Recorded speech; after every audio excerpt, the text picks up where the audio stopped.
కొన్ని విషయాల్లో మీకు ఓర్పు సహనము అనేది పనికిరాదు. అది ఒట్టి వేస్ట్.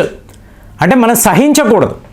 ఇది ఎందుకు చెప్తున్నానంటే చూడండి, కెనడా దేశంలో వాళ్ళ పార్లమెంటులో ఒక శ్రద్ధాంజలి అంటే వాళ్ళు ఎవరి కోసం ఈ శ్రద్ధాంజలి ఘటించారు అంటే హర్దీప్ సింగ్ నిజార్ అనబడే ఒక తీవ్రవాది. మనం ఏం చేశాము, మన కాన్సులేట్ ద్వారా కెనడా ప్రభుత్వానికి ఒక హెచ్చరిక జారీ చేశాం. మీ దేశంలో దగ్గర 40 మంది తీవ్రవాదులు the most wanted in our list. So వీళ్ళ విషయంలో మీరు జాగ్రత్తగా ఉండండి. ఒకవేళ వీళ్ళు దొరికేరు అంటే భారతదేశానికి పంపించండి అని చెప్పాం. ఇంతలో ఈ హర్దీప్ సింగ్ నిజార్ అనబడే తీవ్రవాది ఖాళిస్తాన్ పోరాటదారుడు మీకు ఎక్కడో ఒక గొడవలో మీకు మరణించాడు. అంటే ఎవరో ఇతన్ని హత్య చేశారు. చేసింది ఎవరు అంటే రా ఏజెంట్లు. ఇందులో భారత్ ప్రభుత్వం డైరెక్ట్గా ఇన్వాల్వ్ అయి ఉంది అని చెప్పి కెనడా చాలా పెద్ద ఒక అభియోగం మన పైన మోపారు. సో మొన్న వాళ్ళ పార్లమెంటులో వీళ్ళందరూ కూడా మౌనాంజలి అంటే హర్దీప్ సింగ్ నిజార్ లాంటి ఒక గొప్ప దేశభక్తుడు ఇతను మరణించాడు, దీనికి కారణం భారత్, కాబట్టి మనము శ్రద్ధాంజలి ఘటించాలని చెప్పి వీళ్ళందరూ లేచి నిలబడి వీళ్ళు ఒక నిమిషము పాటు ఇలా మౌనాన్ని పాటించడము, అది ఎంత పెద్ద వార్త అంటే చూడండి.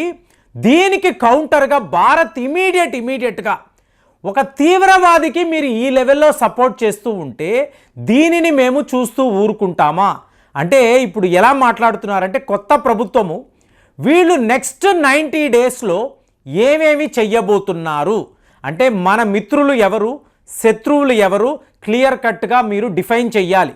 3 మంత్స్లో మీరు ఈ పని చెయ్యాలి. 3 మంత్స్లో మీరు డిసైడ్ చేసిన తరువాత నెక్స్ట్ 5 ఇయర్స్ మీ టార్గెట్ వీళ్ళ మీదే ఉండాలి, వీళ్లను మీరు ఓడించగలగాలి. ఇది భారత్ యొక్క అతి ముఖ్యమైన లక్ష్యంగా ప్రస్తుతం కనిపిస్తుంది. దీన్ని వీళ్ళు ఒక మేజర్ ప్రాజెక్ట్గా చెప్తున్నారు. సో అందులో ఫస్ట్ విషయము ఈ హర్దీప్ సింగ్ నిజార్ అనే ఈ తీవ్రవాది. సో జూన్ 23, 2024 మీకు 39th యానివర్సరీ అండి.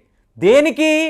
మీకు కెనడా నుంచి బయలుదేరిన ఒక ఎయిర్ ఇండియా ఫ్లైట్ అంటే ఫ్లైట్ నంబర్ 182 కనిష్ ఖాన్ అంటారు. సో ఇది కెనడా నుంచి బయలుదేరిన వెంటనే ఈ ఖాళిస్తాన్ తీవ్రవాదులు ఈ ఎయిర్ ఇండియా విమానం మీద దాడులు చేశారు, బాంబులు పేల్చారు. మీకు అందులో 329 మంది ఇన్నసెంట్ పీపుల్, అమాయకపు ప్రజలు, ప్యాసింజర్స్ వీళ్ళు హతమయ్యారు, దారుణంగా మరణించారు. దగ్గర 86 మంది పసికందులు ఉన్నారు, పిల్లలు ఉన్నారు. సో ఇంత దారుణంగా ఖాళిస్తాన్ తీవ్రవాదము కెనడాలో ఉంటున్నప్పుడు మనం వాళ్ళకి ఏం చెప్పాం, వీళ్ళ విషయంలో జాగ్రత్తగా ఉండండి, వీళ్ళు దొరికితే మాకు మా ఇండియాకు అప్పచెప్పండి అంటే ఇవాళ వాళ్ళ పార్లమెంట్లో ఏం చేస్తున్నారండి, శ్రద్ధాంజలి ఘటిస్తున్నారు.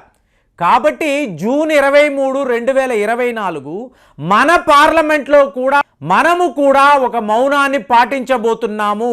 శ్రద్ధాంజలి అనేది మన పార్లమెంట్లో కూడా ఉంటుంది. The 39th anniversary of air India మీకు టెర్రరిస్ట్ అటాక్ అని చెప్పి మనం చేసాం. చూడండి, అక్కడేమో ఒక తీవ్రవాది మరణించేడే అని చెప్పి శోక సముద్రంలో కెనడా ఉంది, ఇక్కడేమో తీవ్రవాదాన్ని ఆపాలి, దాని మీద మనం పోరాటాలు చెయ్యాలి అని మన పార్లమెంటులో మనము ఇలాగ మౌనముగా ఉండబోతున్నాము. తేడా చూడండి. అంటే కెనడా యొక్క అసలు రంగు ఎలా ఉంది అంటే తీవ్రవాదుల నిలయముగా ఆ దేశం ఇవాళ మారింది అని చెప్పి మనము కరెక్ట్గా అబ్సల్యూట్గా అనాలిసిస్ చేసి చెప్పవచ్చు. ఇప్పుడు ఇదే చైనాను అన్నారు అనుకోండి, China's president you will be gone అంటే జీ జింగ్పింగ్ ఇక నువ్వు ఉండవు అని చెప్పి నాన్సీ పెలోసి ఈవిడ ఏంటి నేరుగా దలైలామా గారిని కలిసి, ఎక్కడ ధర్మశాలలో దలైలామా గారిని కలిసి బయటికి వచ్చి తన డెలిగేషన్తో ఈవిడ ఒక మీడియాలో మాట్లాడుతుంది.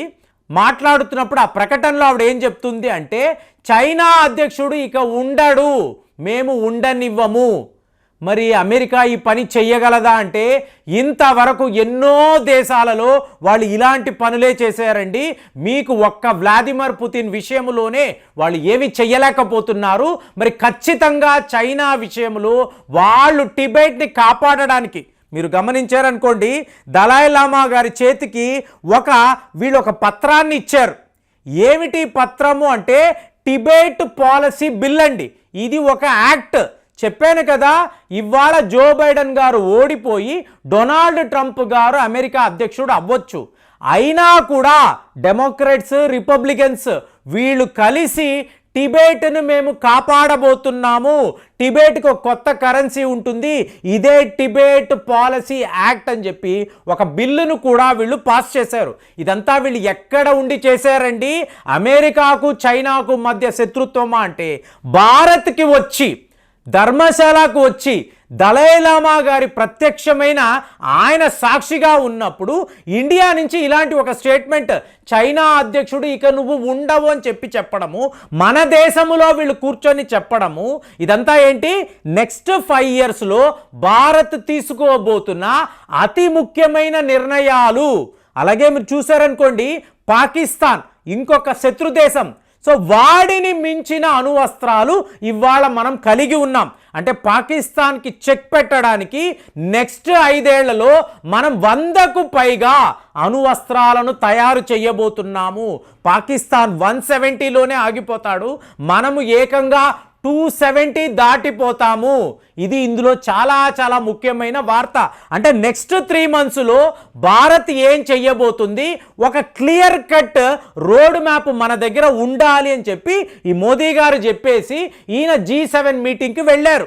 సో ఈయన రావడము ఈ మీటింగ్లో మన శత్రువులు ఎవరు, మన మిత్రులు ఎవరు, కెనడా ఏంటి, చైనా ఏమిటి, పాకిస్తాన్ ఏంటో క్లియర్గా మనం డిఫైన్ చేసాం.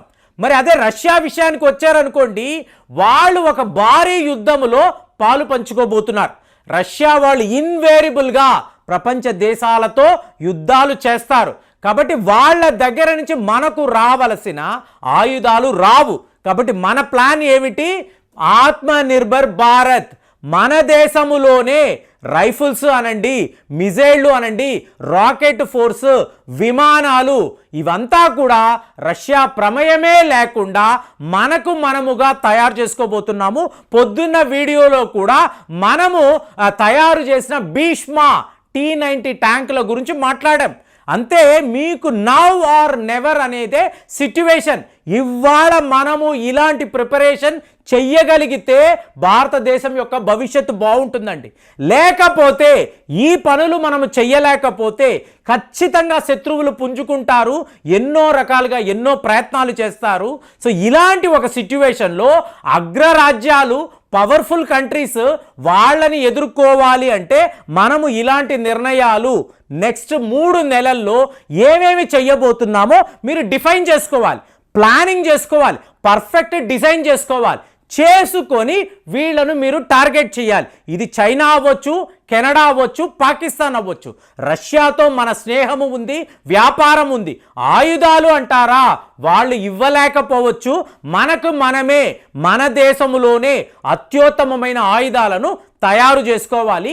ఈ ప్లానింగ్లో ఇవాళ ఇండియా ఉంటున్నట్టుగా వార్తలు వస్తున్నాయి. మరి కెనడా వాడు ఒక తీవ్రవాది కోసము ఒక శ్రద్ధాంజలి ఘటిస్తున్నాడు అంటే ఆ దేశాన్ని మనం ఏమనాలి?